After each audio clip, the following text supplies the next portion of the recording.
Schaefer. I'm present. Trustee Grinder, present. Trustee Morgan. Here. And absent for African moderator. We don't expect them to show up late. They both called in saying they were unavailable today. We have nothing to report out of closed session. And so the only item is approval of the agenda. Is there any changes that need to be made to the agenda? I move that we approve the agenda. I'll second.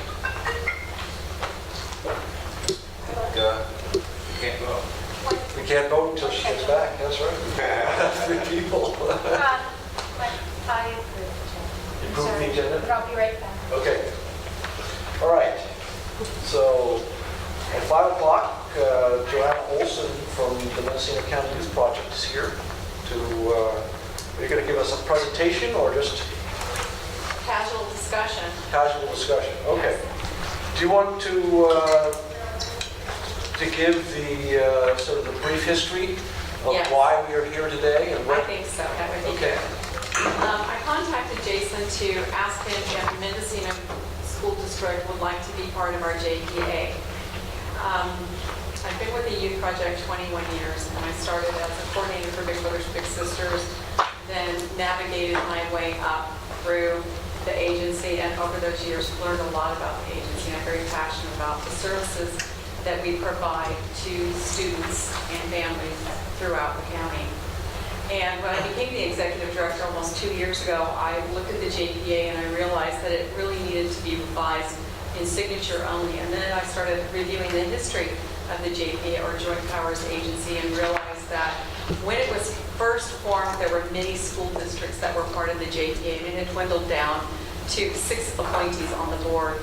And I gave it further thought and further research and thought, I would really like to roll this back in time, and I would like us to expand the opportunity countywide for school districts to again become part of our JPA. And the reason why is because our agency was once a program of Mendocino County Office of Education, and we serve high-risk youth, mostly probationary youth. And we grew over the years because we kept applying for grants, and we got big, and MCOE said, you're really too big to be a program any longer, so what are we going to do with you? And they formed our JPA with county probation and other school districts and the city of Ukiah. And we continued to write grants and developed a youth service bureau and achieved or attained federal funding that we still have to this day that's competitive to provide basic center services, which is crisis response and prevention education in the schools. And over the years, we've also developed an outpatient therapeutic counseling program. So to this day, we still work at juvenile hall. We still work at alternative campuses. We still provide services to youth in schools throughout the county. And sometimes it shifts and it changes, and we've provided services to Mendocino for a number of years.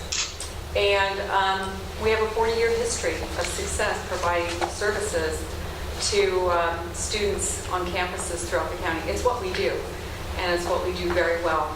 So why would I invite you to be part of our agency?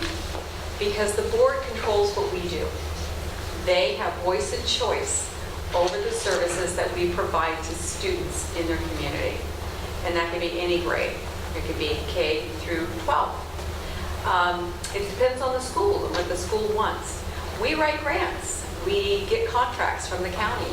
And when we have schools that are partners with our agency, we put them first.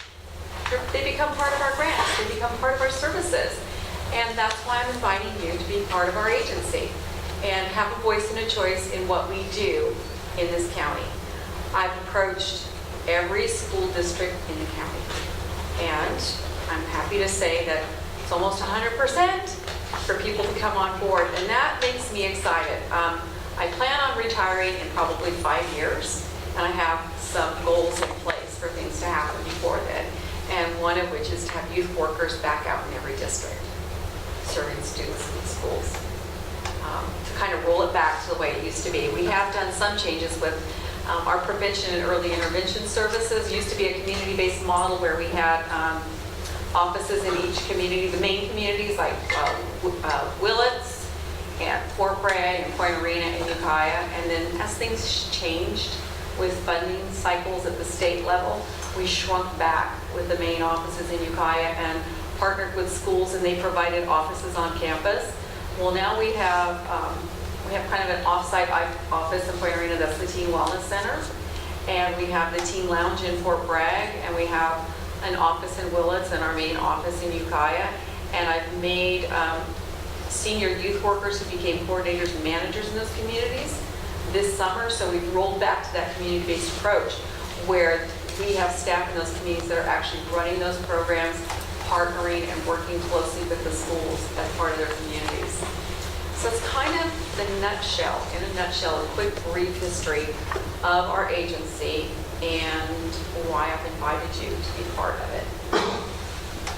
Well, I know that when I looked at this, and I looked at your website, and I looked at the Ukiah-centric aspect of much of the program, and I thought they're doing great things, and some of them I wished were more easily available to people on the coast. I mean, you've got, I thought the idea of having a shop where teens can come in and get clothes, it's just a dynamite idea. But, no one's going to go from here to Ukiah to do that. No, in fact, what we want to do with that program is we want to use one of our vans and do like an outreach program and we're doing it actually this Friday in Willits.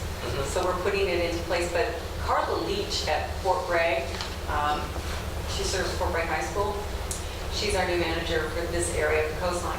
She has a little bit of a clothes closet at our Teen Lounge, but nothing like what we have in Ukiah. And so our goal is to make that happen too, because it's an amazing program. Yeah, and we do have a youth action program here now on the coast.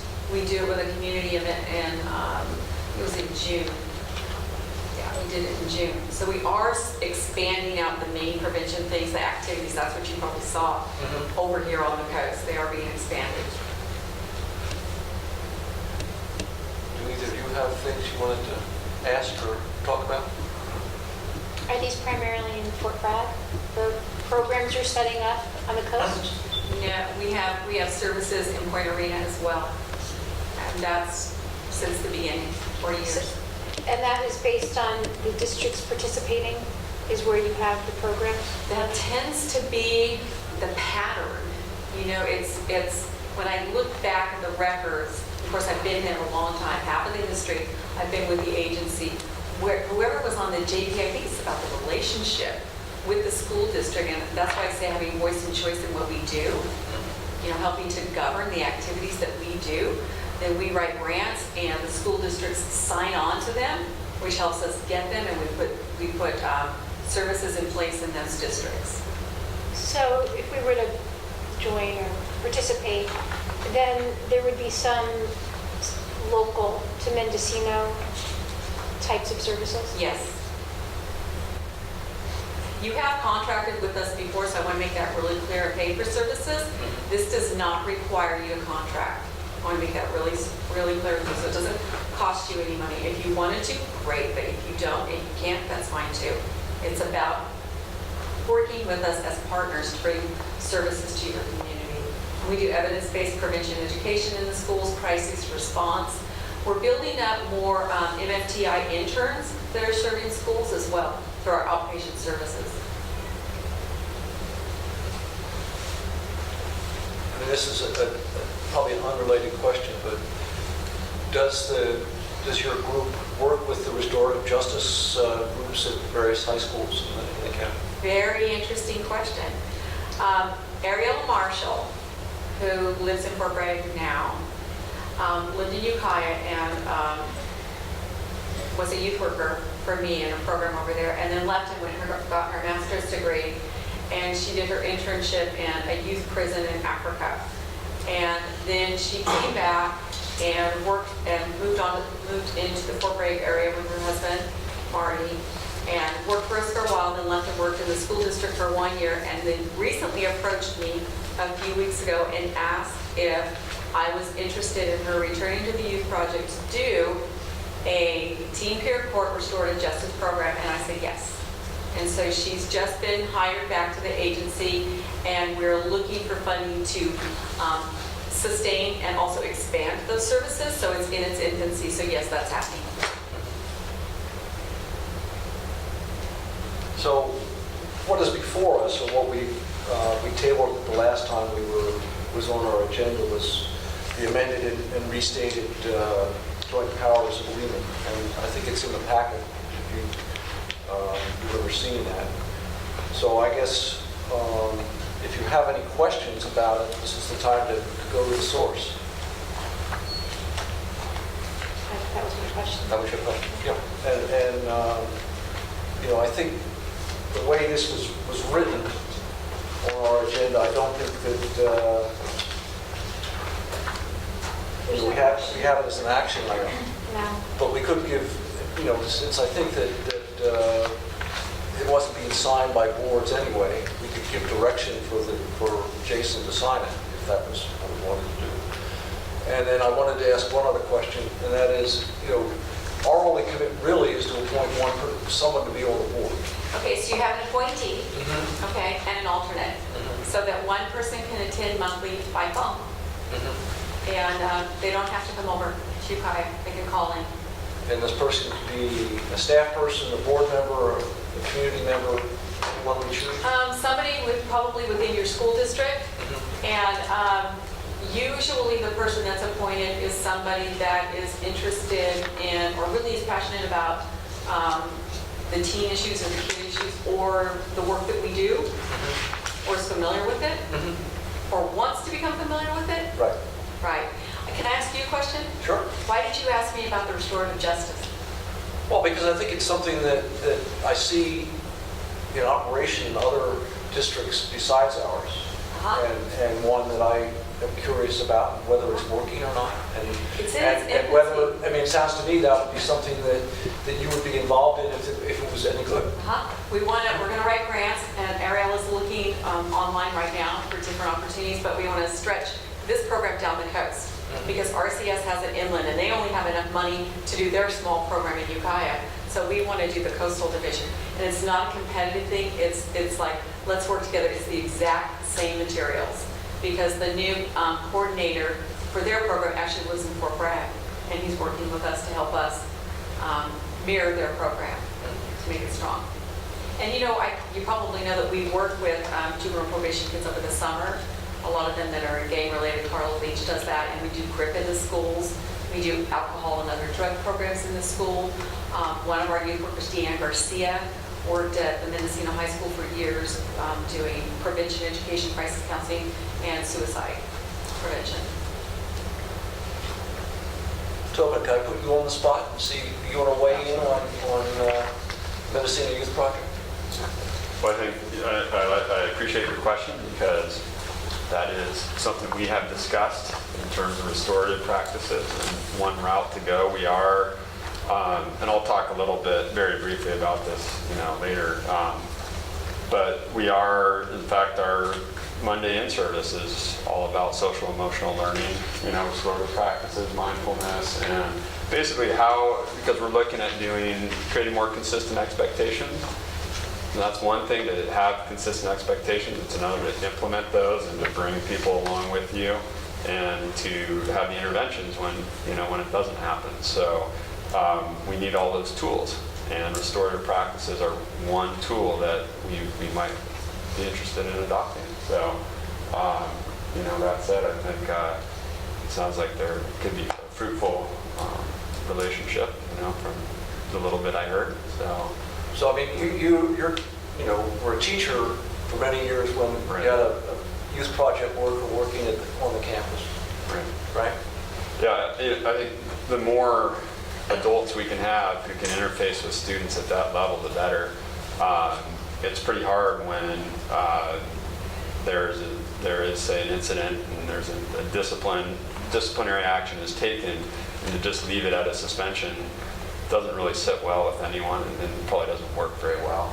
So having that follow-up, or saying, and it can also be a deterrent too. If the students know, if you get caught doing this, you have to go to prevention counseling this amount, and So it's out there that maybe think a little bit about it, like, oh, okay, this is serious. So, but then also we've also had students who have asked, said, hey, I'm kind of concerned about my habits. I'd like to do something about it. So those resources are definitely things that could be part of what we're trying to do.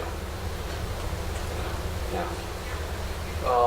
So I would like to get a sense from the two of you whether you would support the idea of giving direction to Jason to sign this and have it come back on our consent agenda for oral action in September, but to go forward as of today is assuming that we're going to be a participant in the JPA.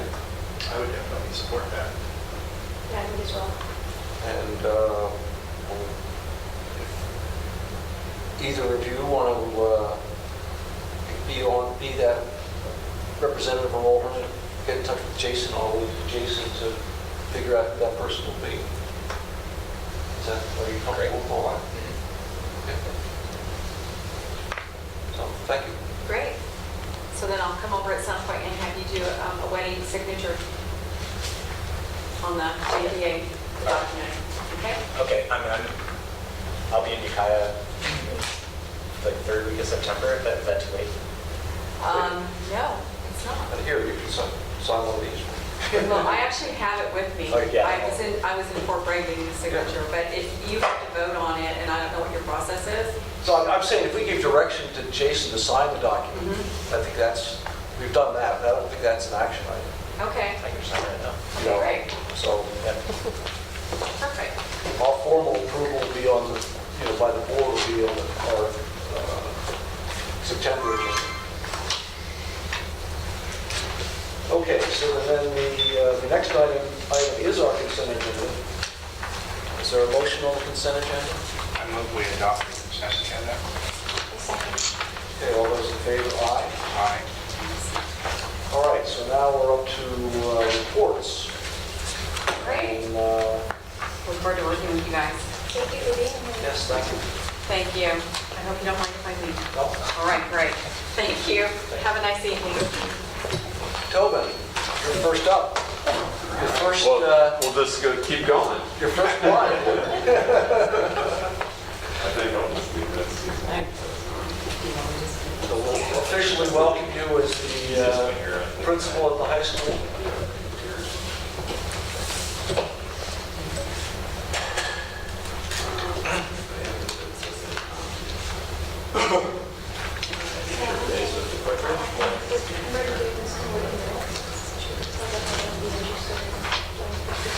Did you hear that? Yeah. Excellent choice.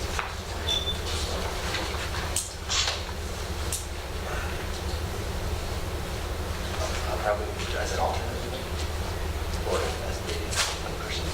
I asked for citations and more quality. But I'm happy to do. Oh, no, you can. Oh, because I was I going to do sign want to. Andrea and to be the. Okay, well, why don't you have the discussion while we're technical difficulties over here.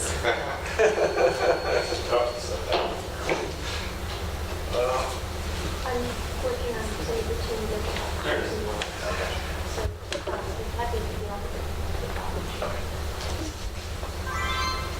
They all start with PowerPoints, and then it turns into pieces of paper, right? Okay. But I might have to keep doing PowerPoints because the teacher in me might sort of take a while to wear off. So I'm just going to give you guys a quick overview of some of the things that are going on. And you're welcome to ask questions. And of course, you guys are always welcome to come visit and attend events. And I'd love to see everyone there. So I think we're going to just do this. Can we do zero? What's that? That would not work.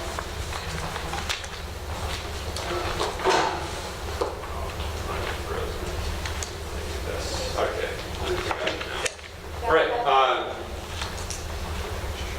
So just some things that have been going on. We've The whole district has switched over to online registration, so Jason thought you guys might like an update on that.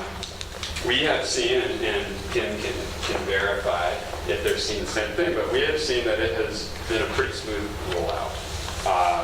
We have definitely reduced paper, but there's still a fair amount of paper that's being sent out. And we think with, as we get used to the system, there'll be even less paper. We can get more complex with our drop-down menus, and I think online registration is going to save a lot of time. Registering 2 new students to the district today, my sons, I can tell you it will be nice to be in the system and not have to sit there and do all that and just update everything online, so that'll be great. I know at our site, there's a few kinks, but nothing that with some tech help we can't work out. So I think it's been pretty smooth. You got the same thing? I haven't heard too many complaints or anything.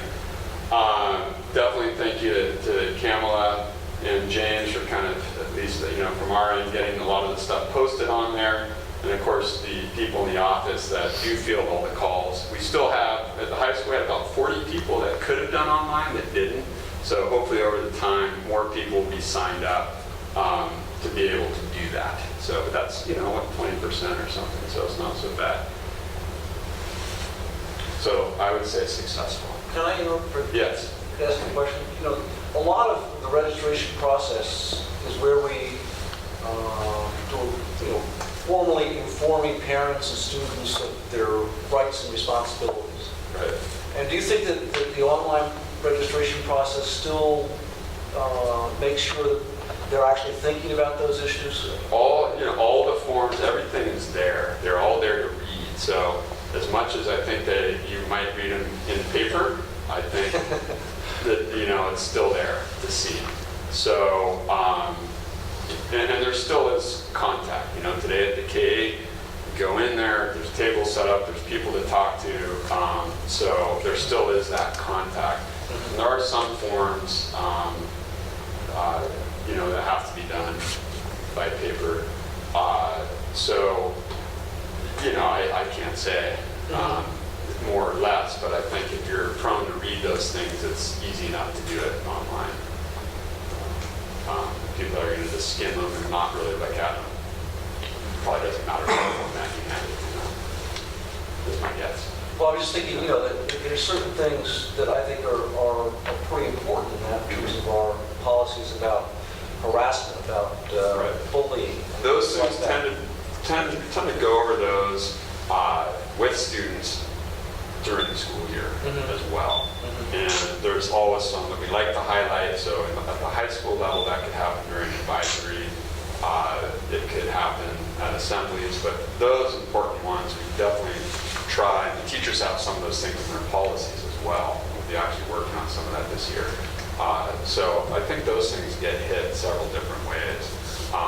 It's easy enough to say, yes, I read the handbook, or yes, I read this paper and just check it off.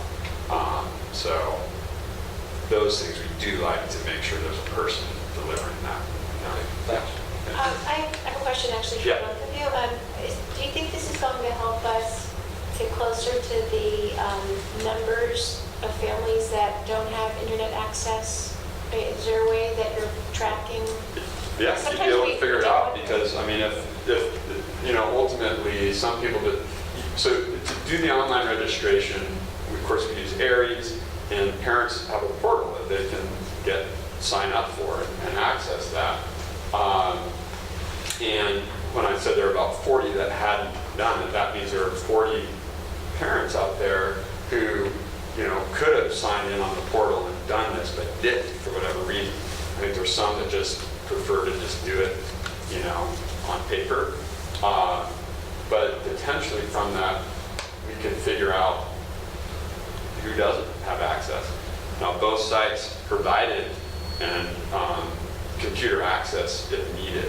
So, like at the high school on the 25th, the computer lab will be open and that will be available. Okay, the K-8 had the same thing. Yeah, and I think next year that will be easier to track because there'll be less people. This year what we found is that people didn't set up the parent portal account before registration like we need to ask them to. And thankfully that you could still do it in our registration window. We found out by chance we thought we weren't going to be able to. And so a lot of today people were setting up the accounts in the access to internet. They just didn't have time to do it or didn't do it within, the past month or two. But I think next year that will be really easy to track because we'll have a smaller number of people who are going to be using the site for that, and we can actually track that. We can ask them and see if they'll tell us, what is their reasons for doing it in the computer lab. I think that would be easy for us to track. Yeah, and also, as when you have a reason besides just the tracking the grades, like a lot of parents are on there just to track grades, but as that comes up into the high school and through, through people get used to it, they see how easy it is and how convenient it is. More people go on for that reason as well. So I think over time we'll see those numbers drop of who doesn't use it. It would be nice to provide the students that, as a result of this process, we know who may need the support Right. at home during the school year. Yeah, absolutely.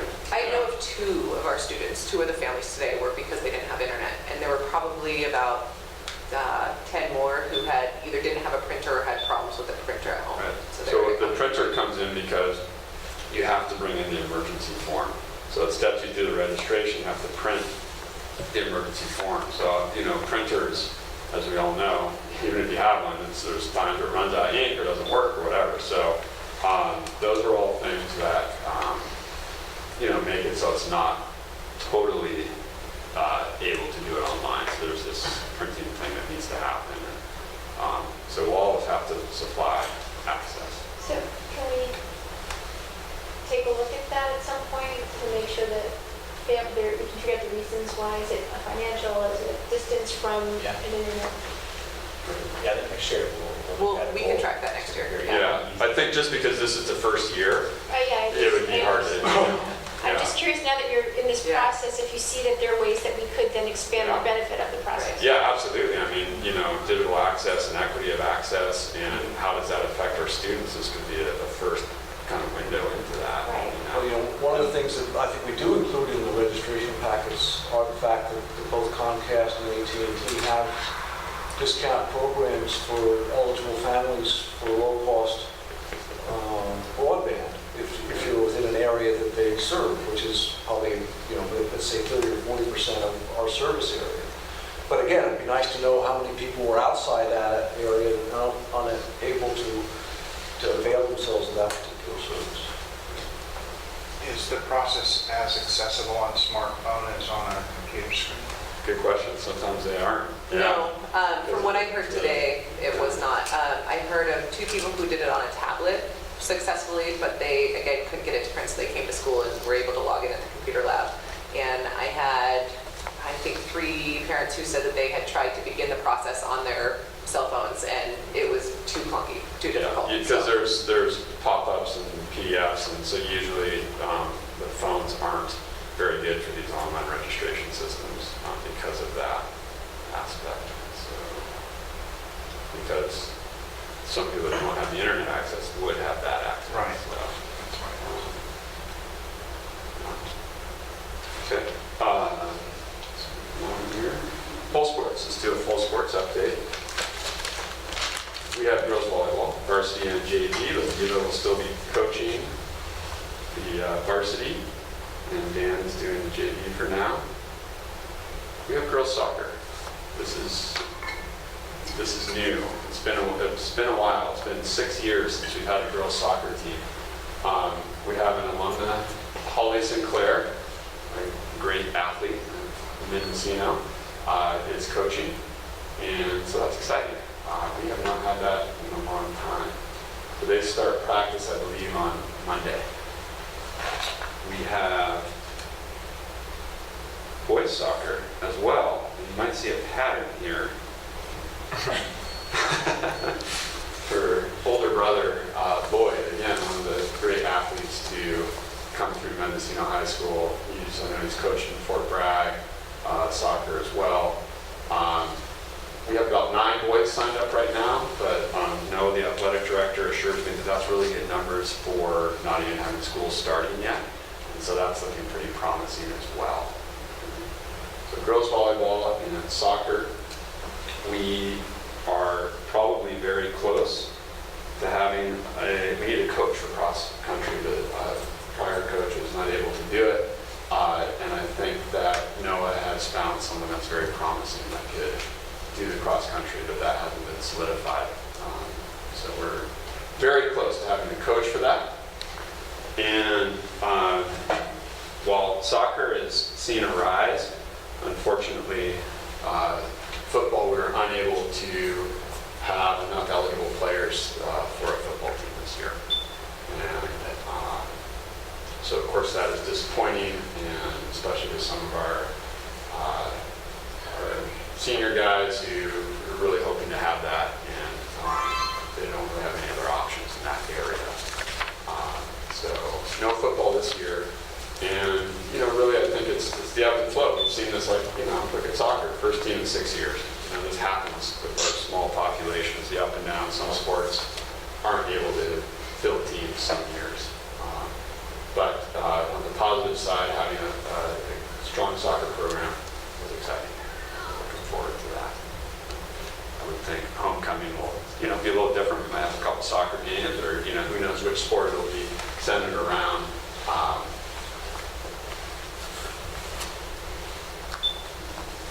A few new things. There's definitely more than what I've listed here. We have a new bell system. It's kind of exciting. We can decide what sound we want to use. We've already gone through about 3 or 4 different ones. You just download files. I think maybe we'll have the audio class make the perfect bell sound. And, maybe change it every once in a while.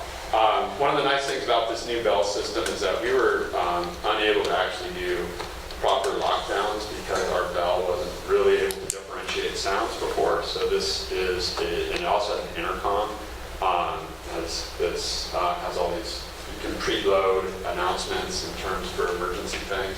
So I think everyone feels really, really good about this system. And we got rid of those clangy analog bells that would startle people if you were standing next to them when they went off. So that's exciting. This has been years in the working, and finally a bunch of people put some elbow grease in there, including Roberta and Marcy in the office, and of course Otto and his crew. And we're really trying to get our staff room to be a place where staff can actually hang out somewhere nice and also turn it into a workroom. So there's sort of a front room with a kitchenette and a table, and then the back room that is a nice big workspace for the teachers. We'll still have some workspace in the office and the mailroom there, but that gets so crowded and cramped. This will be nice. We bought some furniture, some chairs this year. I think there's some chairs in there that I probably sat in the 70s down the old grammar school site, that have been recycled over and over again. So we're going to try to kind of up things a little bit in terms of having nice things for students. I think that's important. If you walk into a nice area, I think mentally that makes a huge difference. So we're going to try out a little experiment. We're going to reopen the multi-purpose room for food. It's been served up in the hallway, and as more and more students use especially the brunch, it's become quite a traffic issue. It plugs up the hallway, and they have nowhere to go sit and eat. So we aren't opening the kitchen. The food still gets carted from here, but we're going to reopen the multi-purpose room as a place to sit and eat, and hopefully the walk down there won't dissuade people from using the service. So you will see how that goes, but we'll try to make it inviting as well down there for the students. It's something that's been requested. Those staff and students wanted a place to hang out, somewhere to collaborate, to collect, to gather. Is that at the same time as the culinary class or not? Culinary will be, there are 2 days where culinary will be, well, I guess culinary comes up against lunch, so there will be a little, figuring out there, but we aren't going to serve out of the kitchen. We'll probably do what we did in the hallway, we'll just have tables set up. The nice thing down there, they can stay set up, so they don't have to do it every day to put the food on it. They just wheel their cart in, lay it out, and so we'll get that figured out. We're also adopting the mealtime computerized system that they used at the K-8, so there'll be lots of procedural things to get hammered out that first week. Yeah. Some new courses, continuing education, a horticulture course, agriculture pathway, Marshall Brown's class. classes. It's not so much that there's new content, but he's created, you can tell me if this is wrong, but kind of sort of created more pathways within those, so sort of an introduction, production arts, managerial arts, and then you can branch off, you have radio, music production. So rather than all being together, this will allow students to focus more on these areas. So we're super excited about that. Some new electives, lots of computer stuff. Computer science, Rebecca Bailey will be teaching that. And Tom Sosnovec went to the AP Institute this summer for computer programming. So there's along with sort of an intro programming class, a nice choice of computer science courses now. And new staff as well. So we had 4 positions to fill. Culinary is Carolyn Barrett, who's local and is involved in food industry locally. And so she will be getting her CTE credential and doing the culinary. English, James Eastman, coming from Southern California. Science, Ray Urdock, coming from up north from Ferndale. And resource, Meredith, also coming from Southern California, but she taught last year in Anderson Valley, so and has connections to the area. So super excited to have all these real passionate educators, passionate about their subject areas and what they do. And I think also really good advocates for the students as well. So I'm excited to see what new things that they will bring to the school.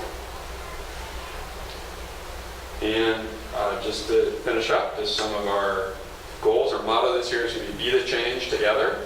And what that kind of means to me is there's a lot of change happening at the school. Obviously, leadership, we just saw 4 new teachers, we have some new classes, some new programs. So kind of means 2 things to me. One is that change has to be collaborative if it's going to be sustainable. I can say, hey, we're doing this, but it means a lot more if we arrive at that together. So sustainable and positive change must be collaborative. And the other part of that is, and like I was talking about with expectations, we can have expectations of ourselves and our students, but we have to be personally accountable and we have to represent those goals. So if we're asking more of our students or we want to see our school go a certain way, we have to set that example. We have to, as the adults, be the ones that really make that happen. And so our focus this year is going to be on building positive school culture, founded on clear and consistent expectations and sustained by social, emotional, and academic supports for all our students. And that ties back to what I was talking about earlier with our professional development on Monday, focusing on the how do it's easy to create expectations, but how do we bring people along to meet those expectations? What are the tools that we have? And so on Monday is our retreat. Sorry, Charlie's not here to thank him again, but we'll be at his mom's house down in Elk, beautiful location. And we have an all-day workshop on social emotional learning. And there's some of the things that it covers, some of the topics. So Michael, I think we'll see restorative practices on there. The idea being that these are all tools and techniques, and to help us, I want to focus on a couple of these. So this will be an introduction, and we'll say, hey, we would really like these. Let's take this from there and this from here, and let's use these to be kind of what we utilize day to day. And the great thing is that MCOE is going to be able to support us throughout the year, so it's not just a one-time thing, but there will be ongoing development that they can provide. They have a grant for school climate, so we're going to ride off of that. Tuesday we'll meet, we'll discuss school-wide expectations and class policies, so we need to firm up some of those things of what are our expectations, and I think there's a real desire for that from the students and from the teachers. And like I say, throughout the year there'll be professional development that will sustain that, and MCOE is going to be a great resource for this. So we're looking forward to it. Still a lot to do before the 29th. Yeah. I have a lot of respect for principals.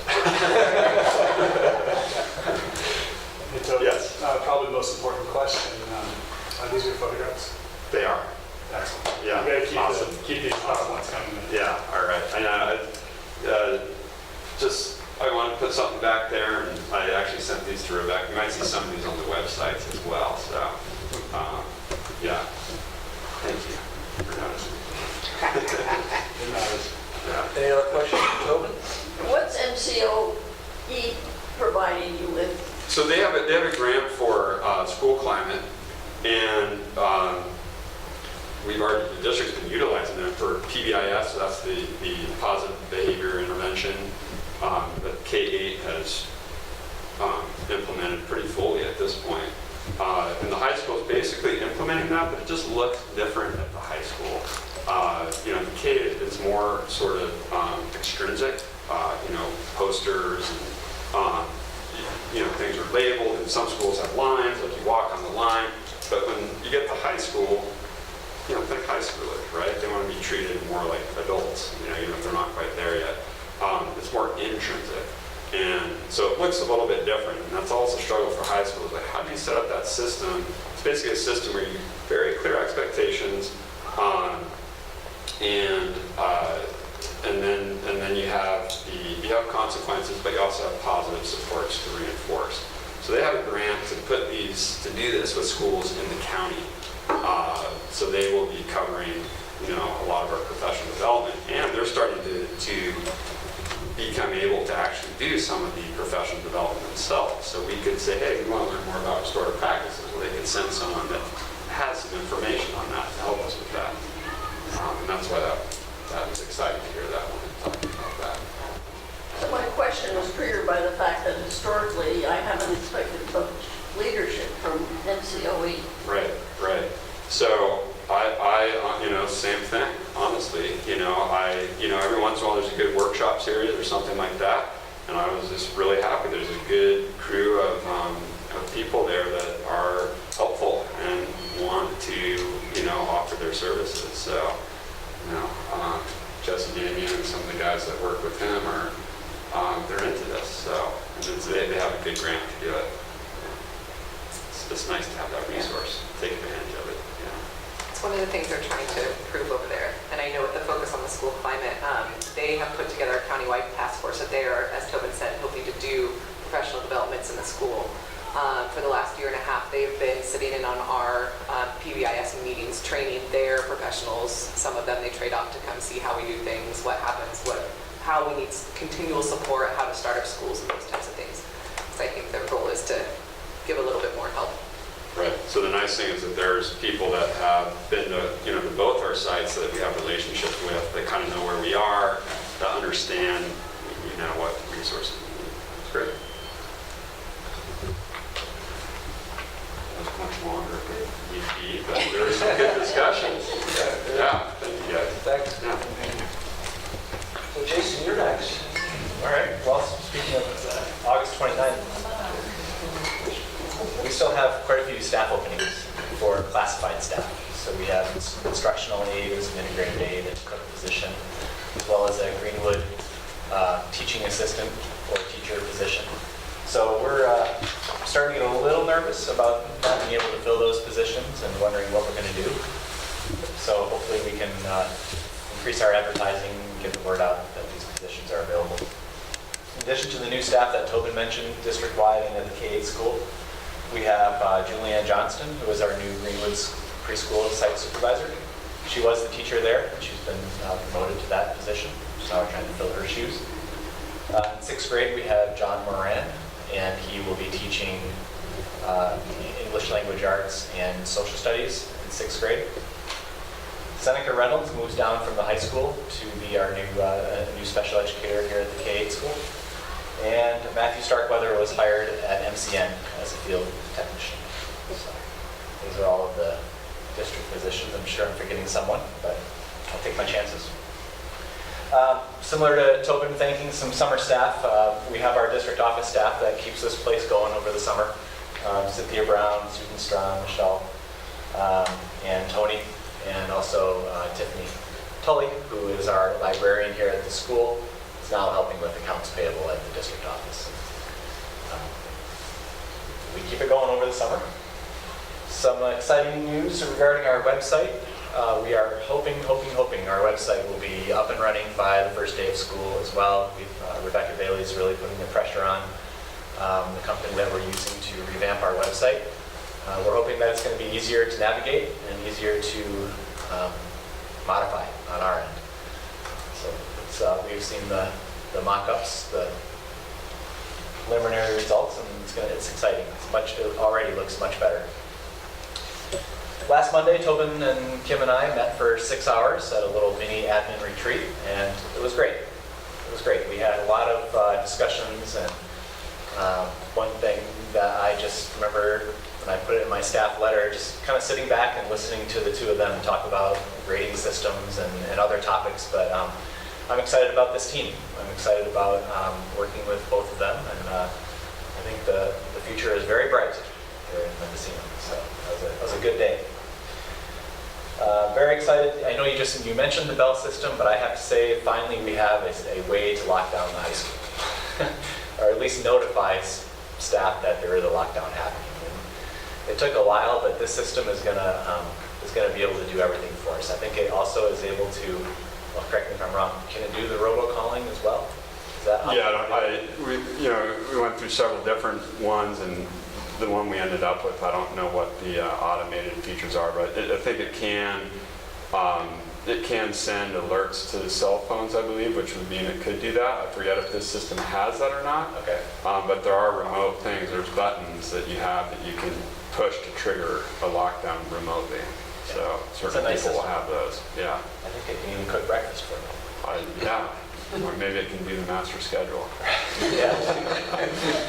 That's what we need. All right, finally, the Facilities Committee met over the summer with representatives from CCM.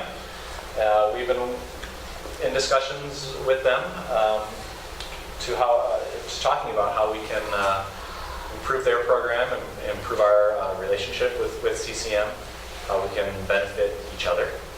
I know that they haven't met a lot of their goals as far as programs and finances, but we are anxious to work with them and see if we can figure out something to keep the programs going down at the rec center for our families. I think that's about it for me. Okay. MTA. Nothing to report. CMS. Okay. Board members. Nothing for me.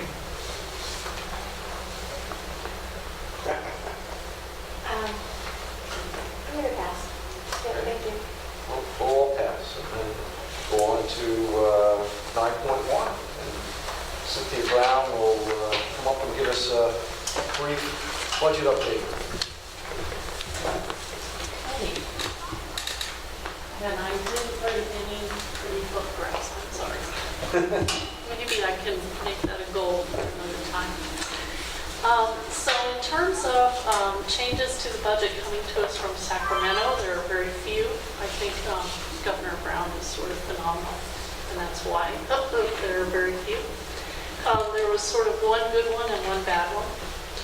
The bad one is that the discretionary money that I've been getting every year for the last 2 or 3 years was at a certain per ADA amount in January, and then at the May revise it was increased, and then in the final budget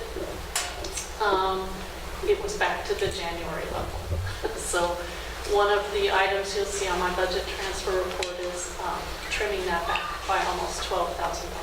So that was a bad one.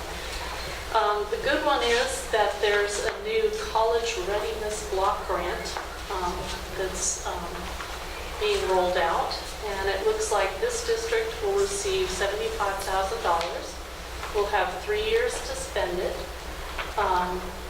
and appropriate expenditures would be anything to do with advanced placement, anything to do with new or increased counseling programs, trainings related to counseling, and who knows what other creative things folks at the high school will come up with.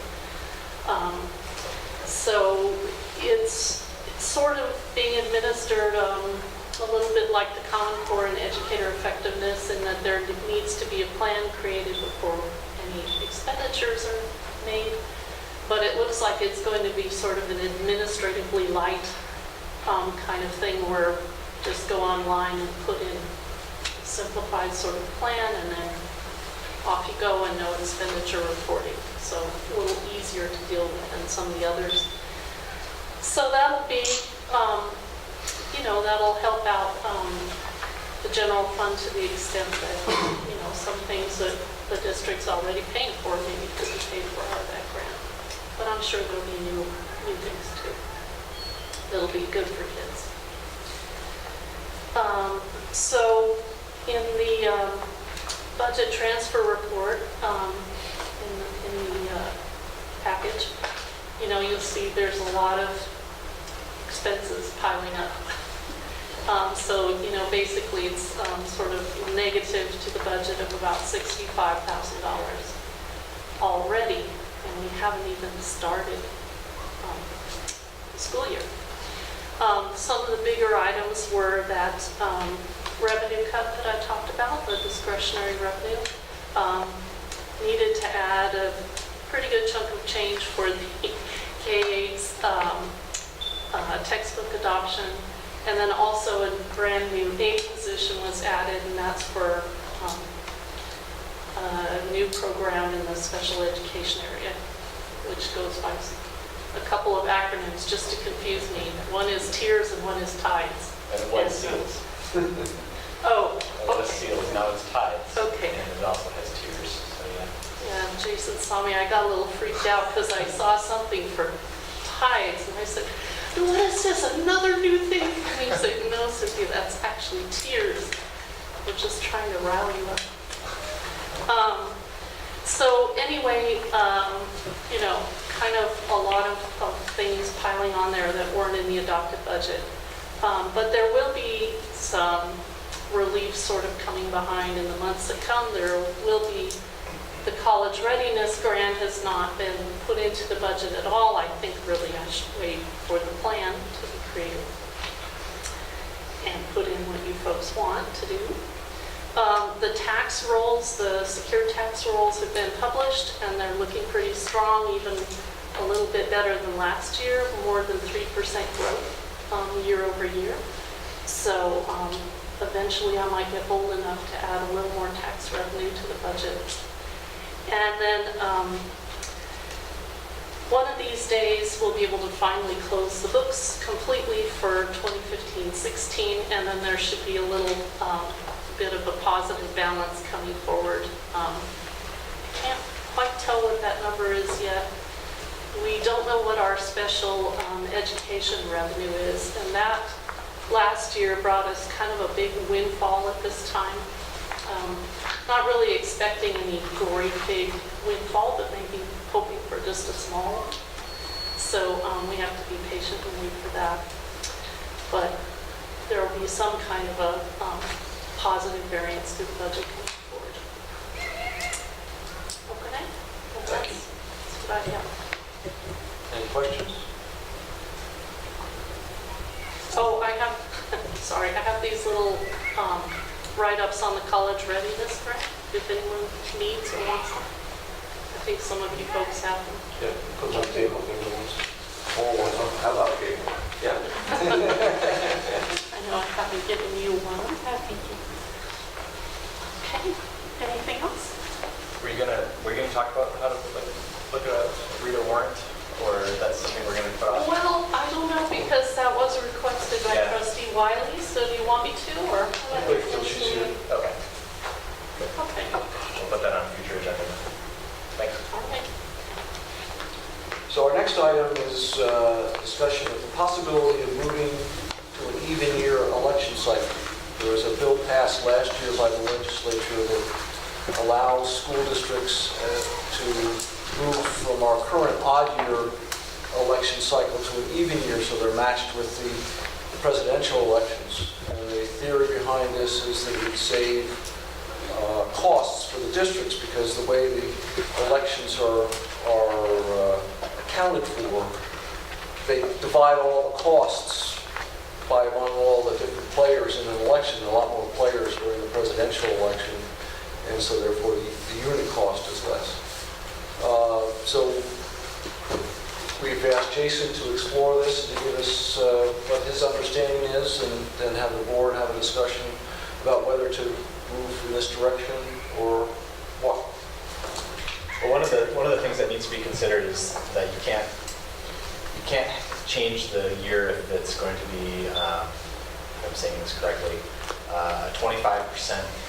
If the year that you're going to is 25% less of a voter turnout than the previous 4 statewide general elections. The last time we had an election that was contested here was 2011, and there was a 51% rate of voter turnout. So I think we're safe as far as that goes. And then I did poll the other county superintendents and just asked, is there a downside? Is there something that I'm missing? What is the downside of this? And nobody really came back with anything that was negative. So it really does seem like a money-saving move. So that's the homework that I had. I guess that, this was Senate Bill 415 last year, and it was approved by the governor in September 2015. And I think at this point, I know that Fort Bragg has implemented it, and I think we've heard that Point Arena and Potter Valley are considering implementation.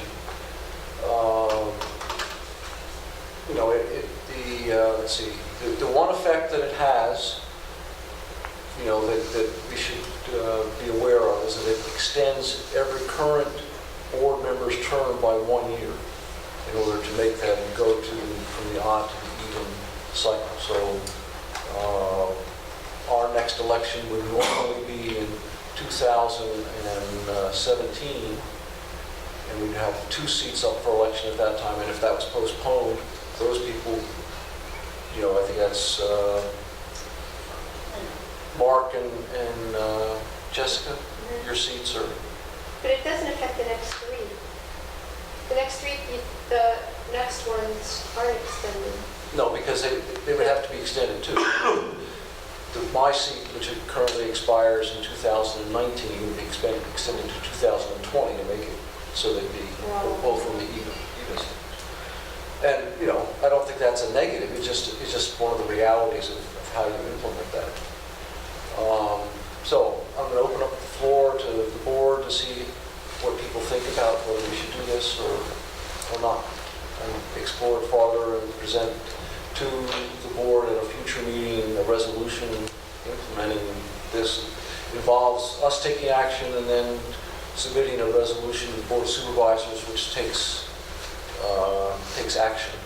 And then once that's done, then they pass it along to the elections.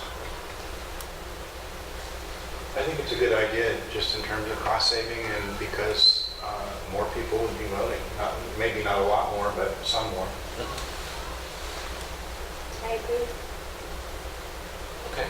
I certainly agree also. So our direction would be I can give you the resolutions that Fort Bragg used if you want to prepare an implementation based on that, bring that back to the future. So our next item, 9.3, approval of request for allowance of attendance at Albion School because of an electrical power outage on 5/20. So we have to take action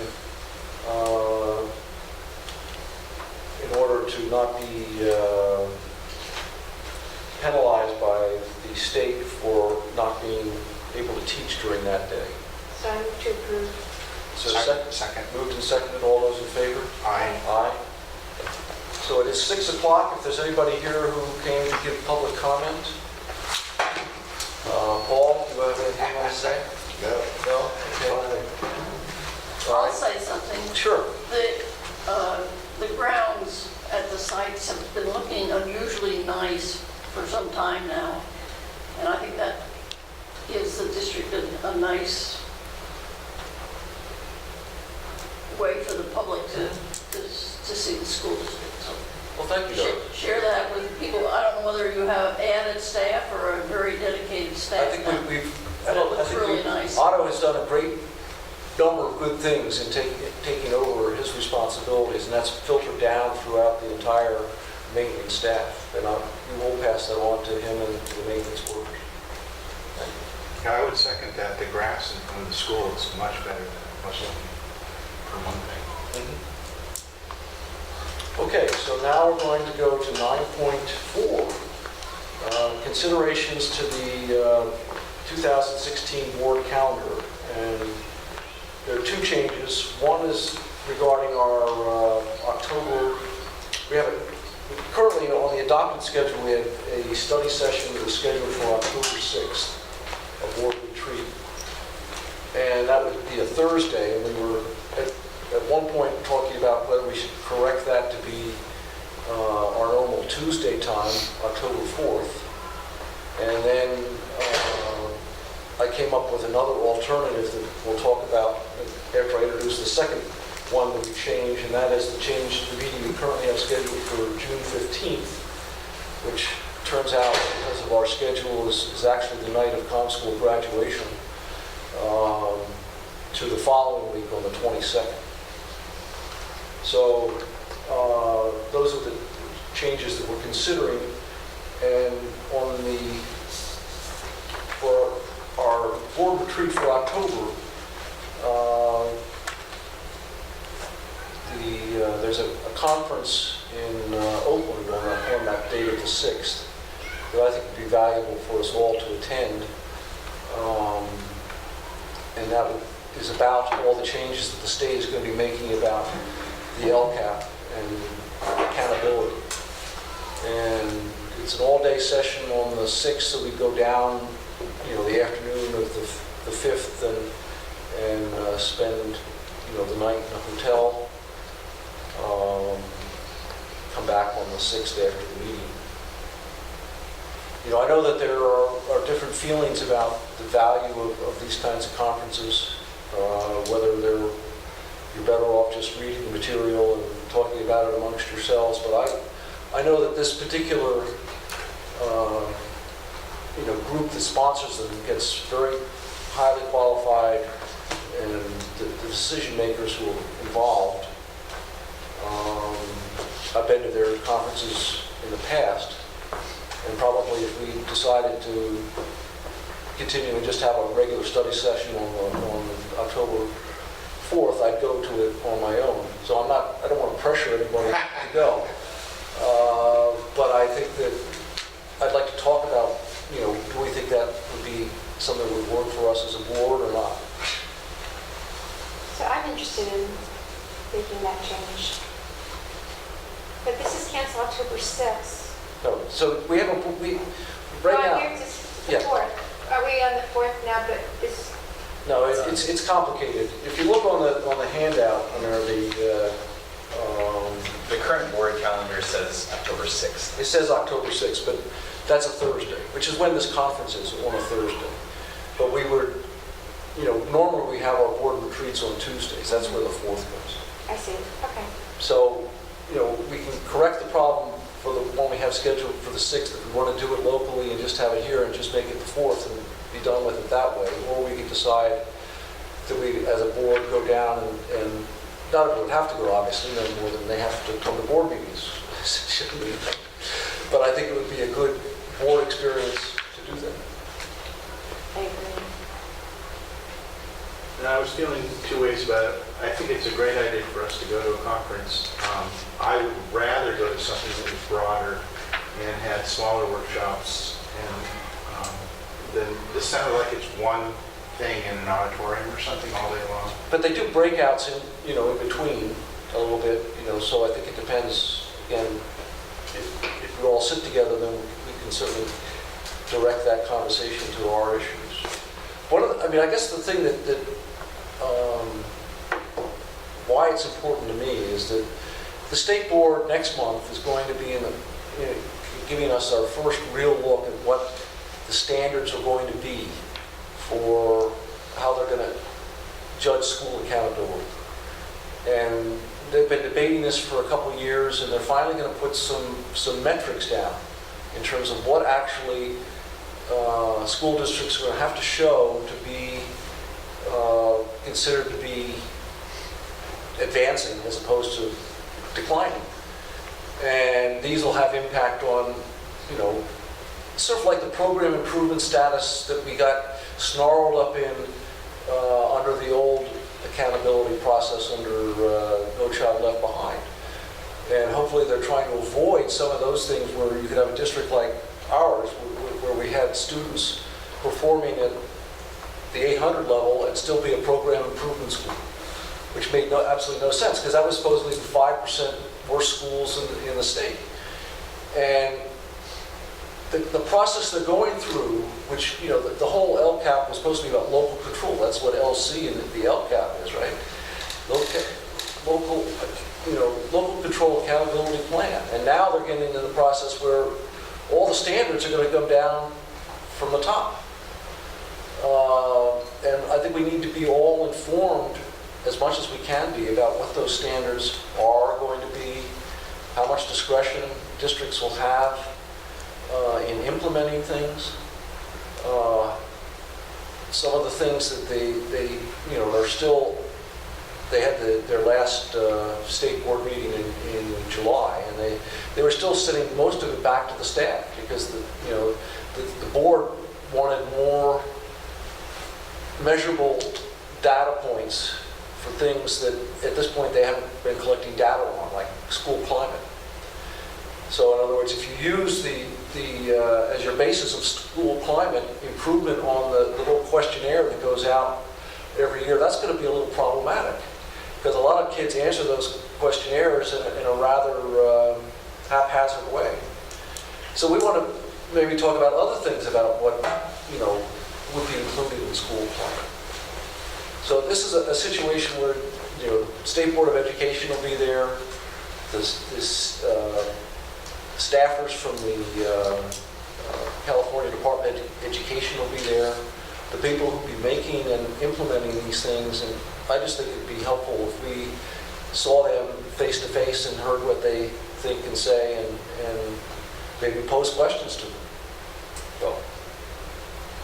Okay, you convinced me. Change me from 50 to 60-40. Okay. But no, and we'll just have to make sure that we make it a good experience. yeah, it's all up to you. I'm depending on you. Okay. All right.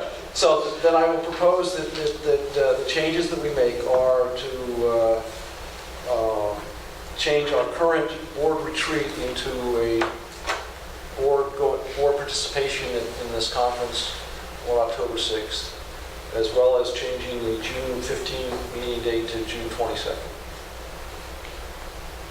And so we'll go down on the 5th, and we'll get information out to everybody shortly. Okay? So I need a motion to make that action. Second. Okay. I'll make the motion. I'll first it. Okay. That's fine. Yeah. Oh, I thought you said you were making it, sorry. I was, but maybe. I agree. So all those in favor? Aye. Aye. Okay, so we'll move on to 9.5, Declaration of Need for Fully Qualified Educators. And this is an annual action where we indicate what we think our worst possible case might be, and then it allows us to fill spots with teachers with emergency permits if that's the only way we can get someone. So did you want to amplify that at all? Not really. I could. We have a couple of, we have one teacher that definitely will need to get his English learner authorization this year. And then we have another teacher who may be teaching outside of her subject area, but she has enough units. And then we have other teachers who just don't quite have all of the units necessary for those, so we need waivers. And then we added a few more just in case we needed substitutes, emergency long-term substitutes during the year. So I need a motion to, I guess, adopt this declaration of need. I so moved. Second. It's Been moved and seconded. All those in favor? Aye. And then we have 2 board policies and administrative regulations as information only tonight. Jason, or Jessica, who wants to go over what these involve? Okay, Jason. For the claims and actions against the district, this is being required by the Northern California School Insurance Group. I'm not exactly sure, is this, so this is a new one, so I can get more information for next time. So basically, it puts in place a procedure for all claims against the district that have to go through. And so when it gets sent to the board, when it gets processed, Yeah. and the timelines involved. Right. And then this one for home hospital instruction. More and more situations have come up where parents are requesting or students need home hospital instruction. We don't have a policy. We do follow the law, the ed code, when it comes to how to implement home hospital instruction, but it's really important that we have a policy that lays out exactly what we need from the parents and from the doctors to make this happen. And there are forms to go along with this, so they don't need to be a part of the policy, but we are also developing forms as well that we will hand out to parents and doctors. Was the policy committee able to meet and talk about these? Well, the first one, that's new, we haven't, but we did talk about the home and hospital instruction. We're trying to figure out some of the parameters in which that would be determined. Okay, so these will come back next meeting as a first reading. And we'll go over them. Are there things to add on to our future agenda items list? Well, I had totally meant to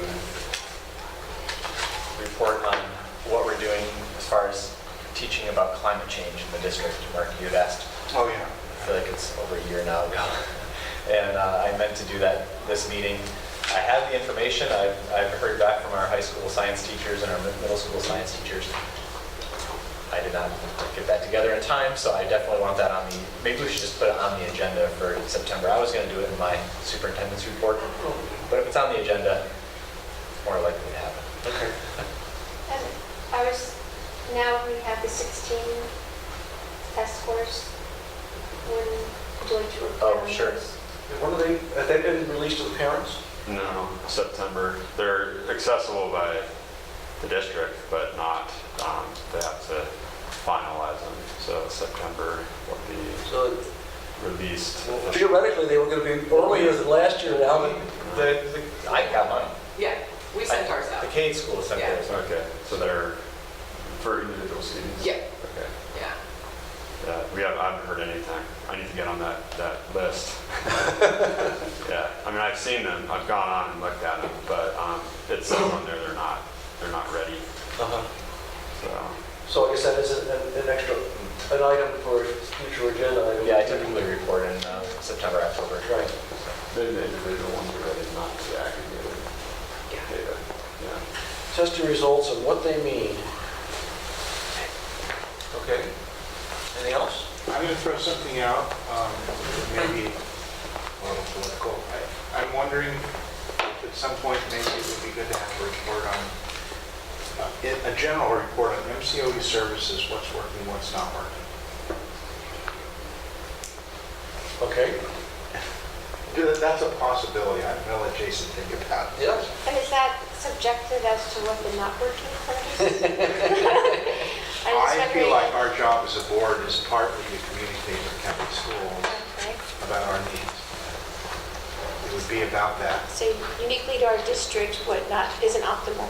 yes. Okay. Yeah, I think And that's what is, because Tobin was talking about something earlier that is working very there are well. many things that are working, so I think that's a great idea. But it's very clear what we could use more support on, not just here in this district, but on the coast. So I think that's a great idea. And I think in general, we could use some in-service on all their various roles. Yeah.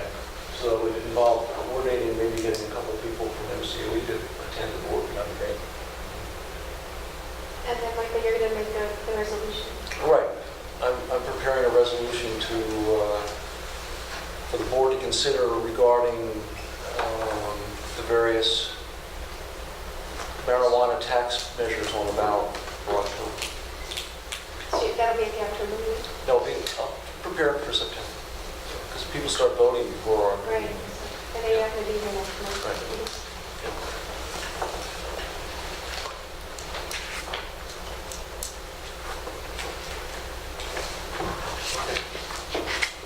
Any suggestions from the audience?